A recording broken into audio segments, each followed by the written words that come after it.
Hello everyone, my name is Julius Doyle. I'm the lead researcher for the RHIBA Project, which stands for Resilience and Health in Black America. You met me in a barbershop, likely Earl's Cuts and Styles on 23rd and Union, or J Styles in Rainier Beach. Many of you participated in my research concerning the health effects of resilience among black men who endure a wide range of discrimination. Some of you donated hair samples, which I'm grateful for, while others expressed hesitancy given the legacy of scientific racism and exploitation. I'm sharing this video with you in an effort to be transparent about what it is we're doing with your hair. It's one thing to be told how these things work, and it's another to see them. This is our effort to put you, the research subject, first. So you ended up participating in my research something like this. You came into the barbershop just to get a haircut, nothing really more than that. And when you came in, you sat down and I approached you and asked you if you wanted to participate in my dissertation research, to which you said yes. I gave you a survey, basically recording some demographic information as well as some other things about your exposures to discrimination, resilience, and a few other important factors.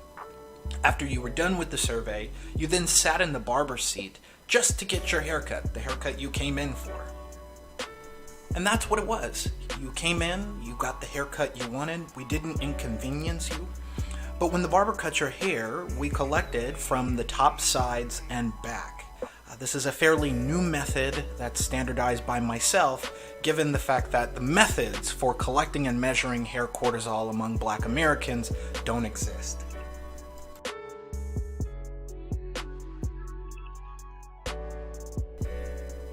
After you were done, you paid for your cut, you received a gift card, and we took your hair samples and your survey data, but you don't know what happened after.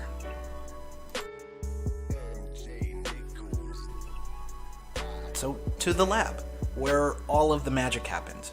Essentially, we take your hair, it looks something like this, and we stick it inside of a tube that's filled with ethanol, and we wash the hair. We wash out the sweat, the shampoo, and any other excess materials that could potentially confound our results.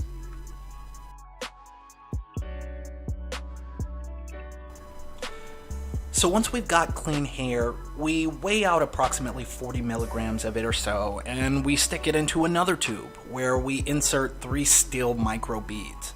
These essentially shake the tubes violently, and what happens is it grinds down the hair into a very fine powder.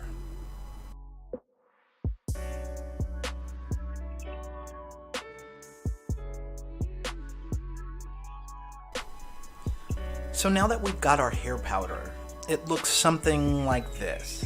And essentially we need to collect our cortisol from this powder. The way we go about doing that is by submerging the powder in methanol. Essentially the methanol will then bind to the cortisol, and then we can manipulate the methanol in order to extract the cortisol we want.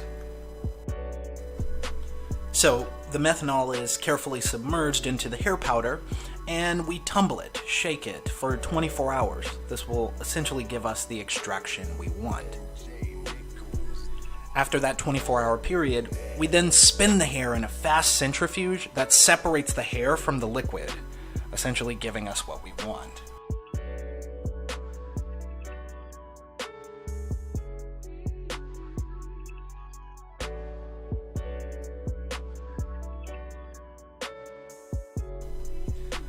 So just right there, you can see the hair pellet I'm talking about being separated from the methanol.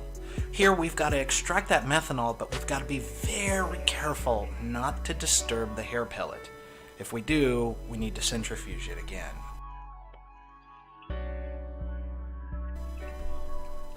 So we take that extracted liquid then, the methanol that is bound to the cortisol, and we bring it to a fume hood. And here in the fume hood, we've got several channeled pipes that blow tiny gusts of air into the methanol. This will allow the methanol to evaporate, leaving behind a cortisol residue. This is how we get our cortisol. So, the most important question here. How do we actually measure the concentration of cortisol that is in your hair sample? Well, we use this thing. It's called a micro titer plate.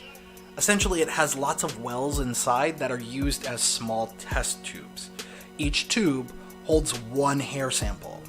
We run each sample through a series of chemical washes that give us a sort of color, and this color is what we use to measure our concentration.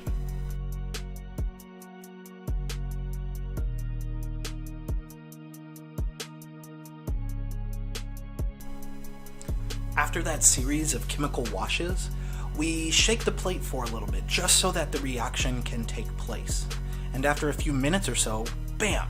There you have it, all of these different colors. The intensities you see there correspond to the concentrations that are embedded in each sample. We then take that completed plate and insert it into a special plate reader that's highly sensitive and gives us numbers based on those concentrations. And there you have it. Everything that you see that we do here, we do in the lab by hand. It takes time and it takes a lot of patience, so I hope you can understand that it will take a little bit more time for us to get you results. I just wanted to share with you what it is we're doing so that we're transparent here. My name is Julius, and this is my research assistant Taylor saying thank you for participating in the RHIBA Project.